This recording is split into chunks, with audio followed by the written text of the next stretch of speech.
The morning sun streamed through the tall windows of Count Lucien Belmont's dressing chamber, casting golden light across the opulent room with its tapestried walls and ornate mirror. Oilia Duran knelt beside the 30-year-old aristocrat, pins between her lips, her graceful hands adjusting the magnificent midnight blue wedding coat with practiced precision.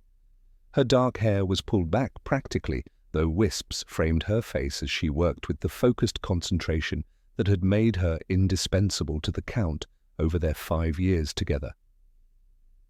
"A little more room in the shoulders, perhaps," Oilia suggested, her measuring tape draped around her neck like a seamstress's necklace. "You'll want freedom to dance at your wedding celebration." The word wedding caught slightly in her throat, a detail that Lucien noticed but chose not to acknowledge. He rotated his arms, testing the fit of the coat that would bind him to another woman in just 1 week's time. "If I intend to dance as vigorously as I did at the winter solstice ball, we should reinforce these seams as well," Lucien replied with warm laughter that filled the afternoon light of his private study. "You know me too well, Oilia." That was precisely the problem, wasn't it? She did know him, knew the exact shade of blue that complemented his olive complexion, knew that he preferred silver embroidery to gold, that he detested stiff collars, that he unconsciously touched his father's signet ring when deep in thought. More dangerously, she knew that despite his title and wealth, he treated her not as a servant, but as a confidant. The comfortable silence between them spoke of a ritual perfected over half a decade, but it was broken when Lucien moved to the window overlooking the main road to the estate. "The Baroness arrives today," he announced, his voice carefully neutral. "Her family will occupy the East Wing until the ceremony next week." Oilia responded automatically that the entire castle had been prepared, though when he asked if she would be overseeing adjustments to the bride's gown as well, she felt simultaneous relief and disappointment to learn that Lady Monta was bringing her own attendants. Then Lucien asked the question that would change everything between them. "Do you believe in love matches, Oilia? Or is compatibility sufficient for a successful marriage?" The unexpected inquiry stopped Oilia's hands mid-stitch. When she attempted to deflect with careful words about different people seeking different things from marriage, he pressed her with gentle insistence. "That's not what I asked." Oilia busied herself folding fabric, avoiding his penetrating gaze as she admitted, "I believe love should be the foundation. But I'm merely a seamstress. What do I know of aristocratic marriages?" Lucien stepped closer, close enough that she could smell the bergamot in his cologne. "You know more about genuine human connection than most nobles I've encountered," he said quietly. But before she could respond, commotion erupted in the courtyard below. Carriages, horses, and servants running announced the arrival of the Baroness and her entourage a day early. The moment of intimacy shattered as formal distance returned between them. "They're here," Lucien said, his posture stiffening at the window. "I must greet them. We'll continue the fitting tomorrow." As he strode from the room toward his duty, Oilia remained frozen, clutching his wedding coat, the garment that would embrace him as he pledged himself to another woman, the fabric that had become both her masterpiece and her torment. Chapter 2. Memories Woven in Silk. That evening, Oilia worked by candlelight in her small workroom, her needle catching the flame's glow as she embroidered silver thread onto Lucien's wedding coat. Each stitch was perfect, deliberate, a meditation of love and loss that carried her back through the years of their impossible connection. She remembered 5 years ago when she was a terrified young woman of 20, working through the night on her first commission, an emerald waistcoat to replace one Lucien had torn while riding. Dawn had broken as she completed it, tears of exhaustion and pride streaming down her face when he declared it superior to anything from Paris. 3 years ago, a violent summer storm had trapped them in the East Tower, where she'd been altering curtains.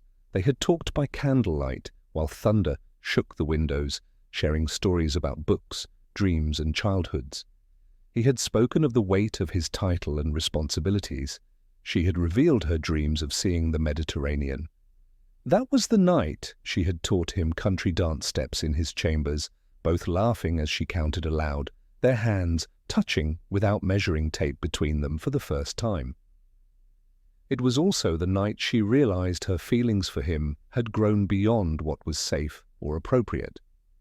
The week before the wedding unfolded in a blur of activity as Belmonte Castle transformed into a hive of preparation. Servants polished silver, arranged flowers, and prepared guest chambers, while Oilia worked with single-minded focus on Lucenne's wedding attire, pouring into each stitch the devotion she could never express aloud. During their penultimate fitting, Lucenne stood before the mirror, resplendent in the midnight blue silk embroidered with silver thread that caught the light like stars. "You've outdone yourself," he said, admiration clear in his voice. "I've never worn anything finer." "It's your wedding," Oilia replied simply, adjusting the fall of his coat with hands that betrayed nothing of the storm in her heart. "It should be exceptional." Their eyes met in the mirror's reflection, and Lucenne's voice softened as he asked if she remembered the first garment she had ever made for him. How could she forget? The memory led to others, the masquerade ball 3 summers ago when she had taught him that country dance, the countless conversations during fittings that had revealed the man behind the title. "Do you recall," Lucenne asked, seemingly lost in reminiscence, "when you came to adjust my costume and ended up teaching me those dance steps? It was the first time you touched me without a measuring tape between us." Oilia's cheeks warmed at the memory of his hand in hers, the shock of impropriety quickly overcome by the joy of movement as they danced in his chambers. She in her simple work dress, he in his half-finished costume, both laughing as she counted steps aloud. Their conversation was interrupted by the steward bearing news that Baron Monte requested an urgent meeting regarding the marriage contract. "Duty calls?" Lucenne sighed, carefully shrugging out of his wedding coat and handing it to Oilia. "One more fitting tomorrow." As he left, she carefully laid the coat across her work table, allowing herself one moment of weakness as she pressed her cheek against the fabric that would soon embrace him as he pledged himself to another woman. Then, straightening her spine, she threaded her needle and returned to work, each perfect stitch a testament to a love that would remain forever unspoken. Chapter 3. The Wedding Day Confessions. Dawn broke over Belmonte with a symphony of activity that would culminate in the union of 2 great houses. Carriages rolled up the long gravel drive, disgorging aristocrats in their finery, while servants scurried through hallways with fresh linens and flowers. The air hummed with anticipation, punctuated by the distant sound of musicians tuning their instruments in the grand ballroom. In her small workroom adjacent to the Count's chambers, Oilia had been awake for hours, making final, meticulous adjustments to Lucenne's wedding attire. Her eyes burned from lack of sleep, but her stitches remained perfect, tiny, invisible markers of her devotion. When Madame Beaumont, the housekeeper, entered without waiting for a response to announce that the Count requested Oilia's presence in 1 hour for his final dressing, her critical eyes swept over Oilia's simple work dress. "You should make yourself presentable," she commanded. "The castle is full of important guests." Alone again, Oilia gathered the completed wedding clothes and laid them out with reverence. The midnight blue coat with its silver embroidery, the crisp white shirt, the silk waistcoat, and the perfectly pressed trousers, a nobleman's armor for the most significant day of his life. After washing quickly and changing into her best dress, a modest dove-grey gown with lavender trim made from fabric Lucenne had once gifted her, claiming it matched her eyes, Oilia navigated through the buzzing main corridor. She felt invisible among the aristocratic guests who barely glanced her way, catching snippets of conversation that revealed the true nature of the union. The dowry is substantial. Strategic alliance between the families, will secure the eastern properties that have been in dispute. This was what lay beneath the romantic veneer: money and advantage. Marriages among the nobility rarely had anything to do with love. When Oilia reached Lucen's chambers, she was surprised to find him alone, standing by the window in his dressing robe. Usually, on important occasions, his valet and other attendants would be present. "Where is Marcel?"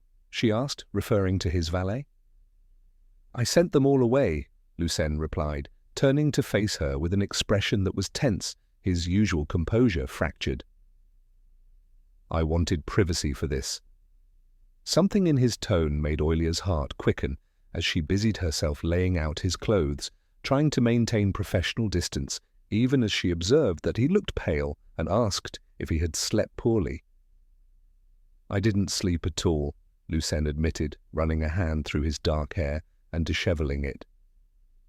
"Oilia, do you ever wonder about the paths not taken, the words left unsaid?"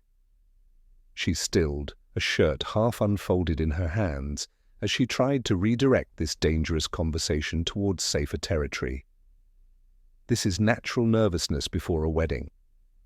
It will pass once the ceremony begins." But Lucen made a sound somewhere between a laugh and a sigh. "Is that what you think this is? Pre-wedding nerves?" Outside, the chapel bells began to ring, signaling 2 hours until the ceremony, and the sound seemed to focus Lucen. He straightened his shoulders and moved toward the clothes she had prepared. "Let's proceed," he said, his voice suddenly formal again. The familiar ritual of dressing him calmed Oilia's racing thoughts as she helped him into each garment with practiced care. First the shirt, then the waistcoat, each button secured with attention as she helped him into the coat, her fingers brushing against his shoulders as she memorized the sensation, knowing it would be the last time. As she stood before him arranging the complicated folds of white silk at his throat, Lucen's eyes never left her face. The intensity of his gaze made her fingers tremble slightly as she attempted normal conversation about the reserved guests from Monta and their concern with appearances above all else. When she assured him that he would charm them all by day's end and reached for the cravat, he said quietly, "You've been more than a seamstress to me. You know that, don't you?" Before she could respond, commotion outside the window caught their attention. Below in the garden, a procession of elegantly dressed people surrounded the slender figure of the Baroness in pale blue, taking a morning tour of what would soon be her home. "Your bride is beautiful," Oilia said, her voice carefully controlled, as she turned back to the cravat. But Lucen's eyes remained fixed on her face, not turning to the window. "Yes," he said softly, "she is." The double meaning hung in the air between them, unacknowledged, yet impossible to ignore. Chapter 4. The moment of truth. The dressing chamber fell silent, save for the ticking of the ornate clock and the distant sounds of the castle preparing for celebration.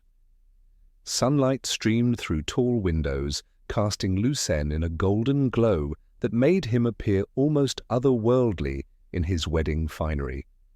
When Oilia stepped back to assess her work and instructed him to turn, Lucen complied, rotating slowly before the mirror. The coat fit perfectly, emphasizing his broad shoulders and tapering elegantly at the waist. 5 years of measuring his body, of knowing every proportion and angle, had culminated in this masterpiece, her final gift to him. "Is it to your satisfaction?" she asked when he remained silent, and he finally met her eyes in the mirror. "It's perfect," he said, "as everything you create always is." She busied herself with minor adjustments, though none were truly needed, commenting on how the silver thread caught the light beautifully, and that he would be the most handsome man at his wedding. "A credit to your skill, not my natural attributes," he replied with a small smile that didn't reach his eyes, and when she protested his modesty, he corrected her again to use his name, adding, "Please, today of all days, use my name." Something in his tone made her abandon the pretense of adjusting his already perfect cuffs. "Lucenne," she conceded, and he took a step closer. "Do you remember your mother's belief," he asked, "that every garment carries the emotions of its maker? That a wedding dress sewn with resentment would bring an unhappy marriage, while a coat made with joy would bring good fortune?" When Oilia nodded, acknowledging the old seamstress's superstition, his voice dropped to barely above a whisper. "What emotions have you sewn into this coat, Oilia?" The question hung between them, dangerous and impossible to answer truthfully. How could she tell him that every stitch contained her love, her heartbreak, her silent wishes for his happiness, even as it tore her apart? "My dedication to your service," she replied carefully, "and my hopes for your future happiness." Lucenne's expression tightened almost imperceptibly as he turned back to the mirror. "Happiness," he repeated, the word sounding hollow. "Do you think that's what awaits me after today?" When Oilia responded with diplomatic words about the Baroness seeming kind and accomplished and their union strengthening both families, Lucenne's voice carried unexpected bitterness. "You speak like my advisers," he said, "all practical considerations and advantageous alliances." Pressed to speak truthfully, Oilia felt her composure beginning to crack. "What would you have me say?" she asked, and his response sent a shock through her system. "The truth. Just once before I stand at that altar, I want to hear the truth from someone in this castle full of diplomatic lies." "The truth about what?" she asked, though she feared the answer. "About this marriage. About the Baroness. About us." The word "us" sent electricity through her as she protested that there was no us, only he, the Count of Belmonte, and she, his seamstress. In an hour there would be he and his countess, but when he asked if that was all he was to her, a title, she whispered, before she could stop herself, "No." "You know that's not true." Moving closer until she could see the flecks of amber in his dark eyes, Lucenne asked what he was to her, but before she could respond, the sight of the Baroness walking in the garden below, beautiful, aristocratic, rightfully claiming what Oilia had secretly yearned for, was like a physical blow. "Your bride is waiting," she said, taking a deliberate step back, but Lucenne's next words tumbled out as if he couldn't contain them any longer. "I don't love her. I respect her. I admire her intelligence. But there is no love between us. We've met only 4 times before this week, always surrounded by family and advisers." When Oilia offered the weak comfort that many successful marriages began that way, Lucenne's voice rose slightly in frustration. "I don't want a successful marriage," he countered. "I want—" He broke off, running a hand through his hair, and when she asked what he wanted, his gaze returned to her face with an intensity that almost burned. Something impossible. Someone impossible. The air between them crackled with unspoken words until the chapel bells rang again, marking 1 hour until the ceremony and breaking whatever spell had momentarily enveloped them. As Oilia gathered her sewing basket with trembling hands and announced that she should go, that Marcel would attend him for the final preparations, Lucenne caught her wrist gently. "Oilia, wait. I need to tell you something before it's too late." When she pleaded with him not to, saying she couldn't trust herself to look at him, he insisted he had to speak. "I've been a coward for too long. This marriage was arranged to save my family from financial ruin. The Monta fortune will restore what my father lost in his final years. I had no choice but to agree." "There's always a choice," Oilia said softly, but Lucenne's fingers tightened slightly around her wrist. "Not for me. Not without sacrificing the livelihoods of everyone who depends on Belmonte, but the one thing I couldn't sacrifice was the truth between us, even if nothing can come of it." When she asked what truth, though she feared the answer, his words stopped the world from spinning. "That it's you, Oilia. It's always been you." The confession hung between them like a bridge neither could cross. When Oilia protested that he couldn't say such things, not today, not ever, Lucenne's response was desperate.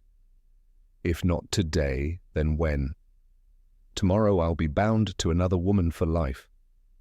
As she retreated until her back pressed against the door, insisting that this was exactly why the conversation couldn't happen, that he was experiencing natural doubts before a life-changing commitment, Lucenne interrupted with a rare flash of command.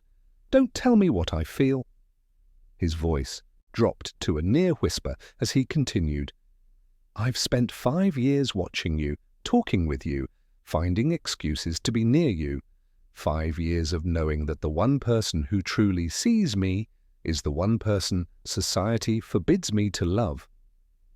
The word love devastated the air between them as Oilia closed her eyes briefly, summoning strength to ask what he would have her say.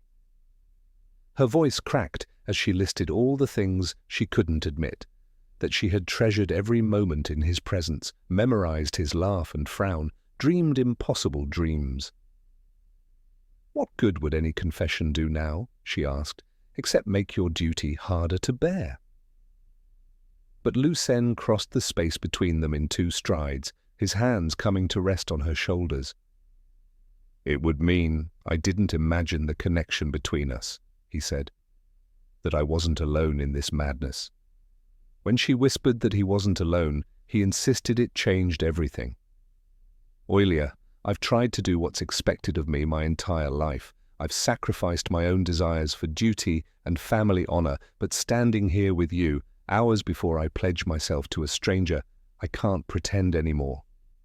His declaration of love, that he had loved her since that stormy night in the East Tower, that he loved her mind, her talent, her quiet strength, that she had never been impressed by his title, but only by his character, brought tears to Oilia's eyes. When she begged him to stop, saying he was only making things harder, he replied softly that it was already impossible, that they should at least have honesty between them this one time. A sharp knock interrupted them as Marcel announced that Baron Monte was asking for Lucenne regarding the marriage contract. After sending word that he would be there shortly, Lucenne asked Oilia one final question. "If circumstances were different, if I were not a count and you not a seamstress, would there be hope for us?" Though she insisted there was no point in such hypotheticals, that the world was as it is, the truth escaped despite her best efforts. "Yes.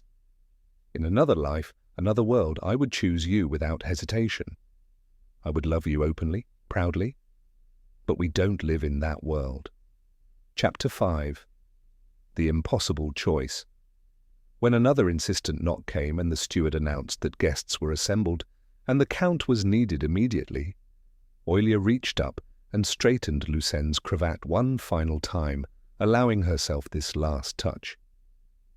"You look every inch the noble Count of Belmonte," she said softly. "Go make your family proud." For a moment, she thought he might refuse, might declare some dramatic intention to abandon his duty, but instead he captured her hand and pressed it against his heart. "I will always carry you here," he murmured. "No vow or ceremony can change that." The moment the door closed behind Lucenne, Oilia's composure crumbled. She pressed her hand against her mouth to stifle the sob that threatened to escape, knowing that servants and guests were likely passing in the hallway outside. 5 years of carefully contained emotions had finally broken free, leaving her raw and exposed. Moving to the window, she watched Lucenne cross the courtyard below, noting the straight set of his shoulders and the noble bearing that had been trained into him since birth. To anyone else, he appeared every inch the confident aristocrat preparing to claim his bride, but only Oilia knew the conflict raging behind that composed exterior. For one wild, reckless moment, she imagined running after him, declaring her love before the assembled nobility, consequences be damned. But such impulsive actions belonged in romantic tales, not in the real world where class divisions were insurmountable and duty outweighed personal desire. Moving with sudden purpose, Oilia gathered her sewing basket and the few personal items she kept in the workroom. Her decision crystallized with each passing second. She would slip away during the ceremony when the entire household's attention would be focused on the chapel, return to her village, perhaps open a small shop with her savings, and build a new life far from Belmonte and its master. It would be her final gift to Lucen, freedom from the daily reminder of what could never be. He deserved the chance to build something real with his new wife without Oilia's presence complicating matters, and she deserved the chance to heal, to perhaps someday find contentment if not the all-consuming love she felt for him. As she prepared to leave, her gaze fell on Lucen's cravat pin on the dressing table, a small pearl pin that had been a gift from his mother, one he wore for all significant occasions. He would notice its absence before the ceremony. Torn between her desire for a clean escape and her sense of duty, Oilia picked up the pin and left the workroom, intending to give it to Marcel to deliver to the Count. But as she approached the grand staircase, she heard familiar voices in the small antechamber below, Lucen and Baron Monter, their tones sharp with tension. "The additional properties were not part of our original agreement," Lucen was saying, his voice tight with controlled anger, while the Baron replied smoothly that circumstances change and his daughter's position as Countess merited additional considerations. The conversation revealed the full extent of Lucen's predicament. The Monter family was leveraging their position, demanding more from the already struggling estate in exchange for the marriage and financial rescue. When the Baron subtly threatened to withdraw at this late hour unless his demands were met, Oilia understood that Lucen was being blackmailed on his wedding day. She should leave, should continue with her plan to disappear, but the pain in Lucen's voice held her in place as he finally agreed to sign the revised contract, defeat evident in his tone. After the Baron's footsteps retreated, Oilia descended the remaining stairs and found Lucen, standing by the window, his expression so desolated it nearly broke her heart anew. "You forgot this," she said softly, holding out the pearl pin. Lucen turned, surprise and something like hope flickering across his face before resignation settled once more. "Thank you," he said, taking the pin without meeting her eyes. "I thought you would be gone by now." When she confirmed that she was leaving and had come to say goodbye, his jaw tightened. "I understand." But her whispered response carried a weight of meaning. "No, I don't think you do." Chapter 6. 6 months later. The Mediterranean Reunion. The coastal town of Morelis gleamed in the spring sunshine, its whitewashed buildings and red-tiled roofs forming a stark contrast to the deep blue of the Mediterranean. Oilia stood in the doorway of her small shop, watching fishing boats return to the harbour after their morning's work. The salt-tinged breeze ruffled the sign above her door that read Duran Designs and brought with it the promise of another warm day. 6 months had passed since she had left Belmonte in the chaos of a wedding day that, according to rumours that eventually reached even Morelis, had never actually occurred. The stories varied with each telling. The Count had jilted his bride at the altar, the Baroness had discovered a pre-existing attachment and withdrawn in fury. The families had quarrelled over the marriage contract until reconciliation became impossible. Oilia had no way of knowing the truth, having left before the ceremony with only what she could carry and a brief note of resignation. In the months since, she had built a new life for herself. Her reputation as a former seamstress to nobility had helped her establish a modest but growing business creating garments for Morelis's merchant class, and her small apartment above the shop offered a view of the sea, a luxury she had never imagined possessing.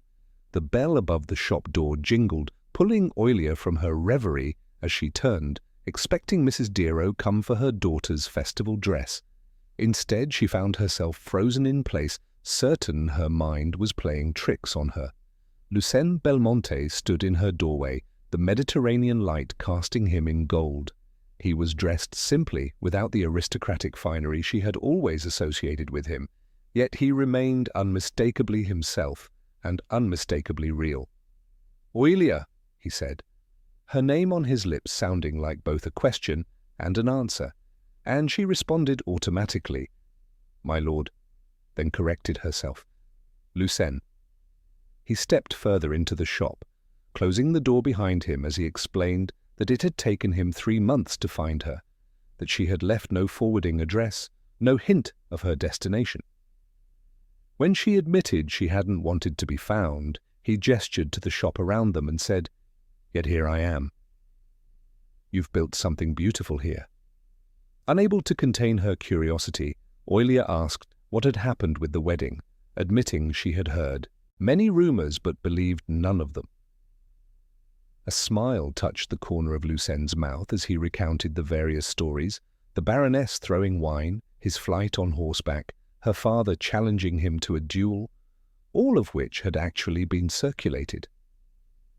"The truth is less dramatic but more consequential," he said, his expression growing serious. "After our conversation, after you left, I couldn't go through with it. I couldn't pledge myself to one woman while loving another. So I broke the engagement." When Oilia's breath caught and she asked about the estate and his family's financial situation, Lucen explained that it was being resolved through less matrimonial means. He had sold some holdings in France, leased hunting rights to the northern forests, and opened the east wing of the castle for seasonal residences. "Belmonte will survive," he said, though perhaps with less grandeur than before. The Baroness, he added with evident relief, was now happily betrothed to a duke from Provence who apparently adored her, suggesting he wasn't the only one who had entered the original arrangement with reservations. Oilia's mind raced as she tried to make sense of his presence in her shop. "Why are you here, Lucen?" she asked, and he moved closer, close enough that she could see the flecks of amber in his dark eyes, just as she remembered. "Because 6 months ago, I let the woman I love walk away rather than fighting for what matters most. I won't make that mistake again." When she gently reminded him that the world hadn't changed, that he was still a count and she still a seamstress, he corrected her with quiet conviction. "No," he said, "I'm a man who has finally learned that titles mean nothing without happiness, and you're a woman who built a new life through sheer talent and determination. We're exactly who we always were beneath the labels society gave us." He reached for her hand, his touch sending the same electricity through her veins that it always had. "I don't come offering a grand castle or aristocratic privilege. Those things nearly cost me everything that matters. I come offering only myself, asking if there might still be hope for us." Oilia looked into the eyes of the man she had never stopped loving, feeling the walls she had carefully constructed around her heart begin to crumble. "There were nights I dreamed you would come," she confessed, her voice thick with emotion. "And mornings I hated myself for still wishing it." When he asked, "And now?" with vulnerability plain in his voice, she rose on her tiptoes and pressed her lips to his, a kiss 6 years in the making, tender and desperate, and full of all the words they had never been able to say. Against his mouth, she whispered the truth that had always lived in her heart. "Now I'm finally home." Lucen's arms encircled her, drawing her close as the Mediterranean light streamed through the windows of her small shop, illuminating a future neither of them had dared to imagine, one they would create together, free from the constraints of titles and expectations, bound only by the love that had survived separation, duty, and the rigid boundaries of the world they had left behind. In the months that followed, they would build a new life in Morellis, where Lucen's business acumen would help expand Oilia's shop into a thriving enterprise, and where their love story would become legend among the locals, the aristocrat who gave up everything for love, and the seamstress whose skill with needle and thread was matched only by her courage in following her heart. They had found their way to each other at last, proving that some loves are strong enough to overcome any obstacle, patient enough to wait for the right moment, and brave enough to seize happiness when it finally comes within reach. Their story was one of sacrifice and redemption, of duty transcended by desire, and of two souls who discovered that true nobility lies not in titles or wealth, but in the courage to choose love over convention. In the end, the seamstress and the count had found their happy ending, not in a grand castle or aristocratic society, but in a small shop by the Mediterranean Sea, where they could finally be simply themselves, a man and a woman bound by a love that had survived every test, and emerged stronger for the trials they had endured.